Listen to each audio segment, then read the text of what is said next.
Alors, qui est-ce qui a préparé des textes? Qui c'est qui veut lire? Allez. Aujourd'hui, on va consacrer l'après-midi à qui? À quel auteur? Mouloud Mamri. Mouloud Mamri. Bon. Avant alors, qui est-ce qui vient là tout de suite? Allez, il y en a une qui vient. Voilà. Avant de commencer, je voudrais remercier tous ceux qui m'encouragent dans cette démarche culturelle, faire la promotion de la lecture. Je voudrais remercier Madame la directrice qui va arriver tout de suite, toujours disponible pour abriter des activités culturelles et qui a redonné une âme à ce magnifique palais et aussi à toute son équipe et Madame Tazir.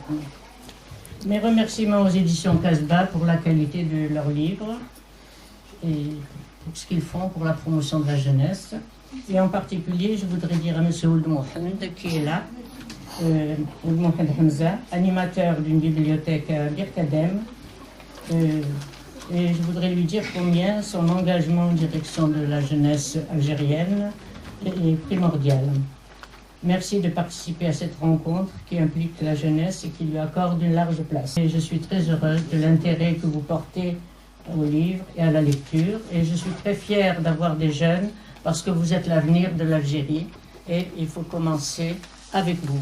On ne va pas faire les choses à l'envers. Hein. Alors aujourd'hui, on consacre la journée, l'après-midi à l'œuvre de Mouloud Mamri. On est obligé de commencer par les plus jeunes parce qu'ils doivent partir. Alors la petite jeune fille qui est venue, alors elle est à côté. Elle est là. Alors viens ici, passe ce que tu es là. Voilà. Passe. Oui, allez, passe. Mets-toi devant le micro comme une grande. Voilà, et tu vas nous dire ce que tu as lu, ce que tu veux. Allez. Comment tu t'appelles? Lydia. Comment? Lydia Saadi. Lydia Saadi. Ouvre bien la bouche quand t'entends. Ce serait dommage qu'on ne sache pas ton nom. Allez. Ce n'était pas la vie de Lounas qui, chaque fois que Slimane parlait du père, répétait « Il faut laisser tomber le vieux ». Tout ça c'est des histoires du temps passé. Slimane, une fois de plus, ne comprenait pas. Pas plus qu'il n'avait compris cette phrase que Lounas aimait. La parenté, c'est un accident ou une mauvaise plaisanterie. Lui semblait du reste n'avoir jamais eu de parents. Et quand Slimane lui demandait d'où il était, c'est-à-dire de quelle famille et de quelle tribu, Lounas répondait « Je suis algérien ». Quand le groupe Ibn Khaldoun des scouts musulmans s'était créé à Herzl, Toudert l'avait d'abord dénoncé à l'administrateur, qui du reste était au courant depuis 2 mois. Puis, Akli revenu de la ferme de Bouira un hiver qui n'avait rien à y faire, Toudert l'avait fait entrer dans le groupe. Tout le monde s'en étonna. Mais personne ne fit que Toudert faisait d'une pierre deux coups. Aux musulmans, il donnait l'impression qu'il était encore avec eux. Pour ses intérêts personnels, cette adhésion, cette entrée d'Akli au groupe Ibn Khaldoun offert avantage immédiat, car Akli ne savait ni lire ni écrire. Or, au groupe, on apprenait l'alphabet à ceux qui ne le savaient pas. Merci, tu as bien compris le texte. Alors, explique-nous. J'ai compris que Lounas, il n'aimait pas la parenté. Et quand Slimane lui demandait d'où il était, il lui a dit que je suis algérien. Je suis algérien. Voilà. Bravo. Ça va? C'est bien, nous sommes tous des Algériens. Alors, une autre. Allez, vite, parce que le bus, il vous attend. Allez, venez. Oui, n'importe. Merci, nos enfants, Madame Tazir, il n'y en a pas quelques-uns. La prochaine fois, quand on a Madame Amhiz, il faudrait demander aux gamins de la bibliothèque Anyamaken de lire aussi les textes. Hein? Je crois que c'est le même texte, non? Oui. C'est le même texte? Oui. C'est le même texte? Ah, j'avais dit, bon, c'est vrai. Allez. Ouais. Ce n'était pas la vie de Lounas qui chaque fois que Slimane parlait du père répétait « Il faut laisser tomber le vieux ». Tout ça, c'est des histoires du temps passé. Slimane, une fois de plus, ne comprenait pas. pas plus qu'il n'avait compris cette phrase que Lounès est né. La parenté, c'est un accident ou une mauvaise plaisanterie. Lui semblait du reste n'avoir jamais eu de parents, et quand Slimane lui demandait d'où il était, c'est-à-dire de quelle famille et de quelle tribu, Lounès répondait « Je suis algérien ».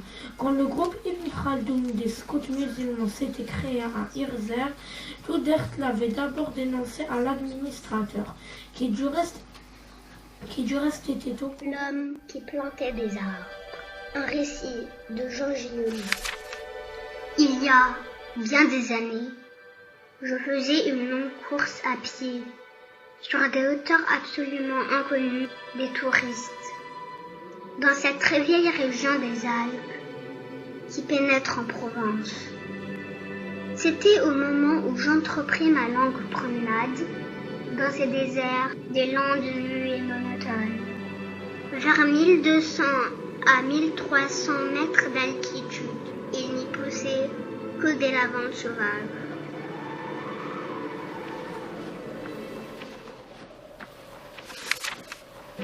Je traversais ce pays dans sa plus grande largeur, et après 3 jours de marche, je me trouvais dans une désolation sans exemple. Je campais à côté d'un squelette de village abandonné.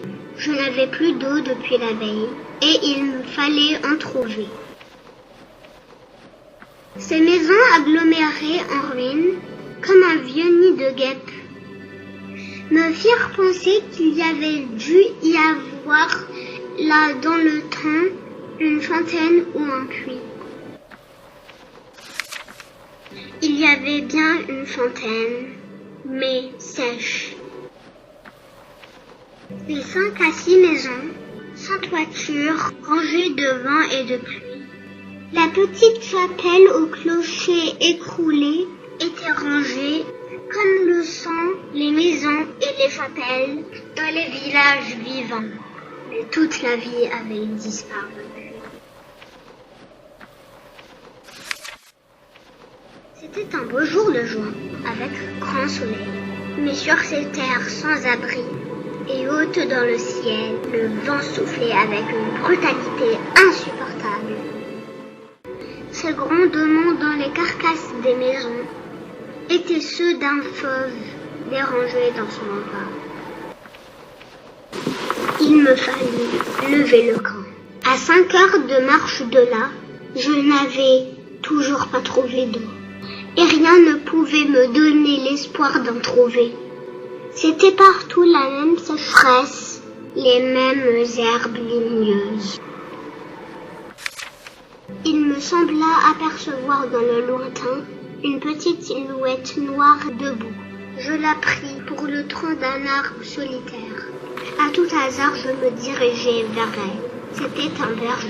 Une trentaine de moutons couchés sur la terre brûlante se reposaient près de lui. Il me fit boire à sa gourde.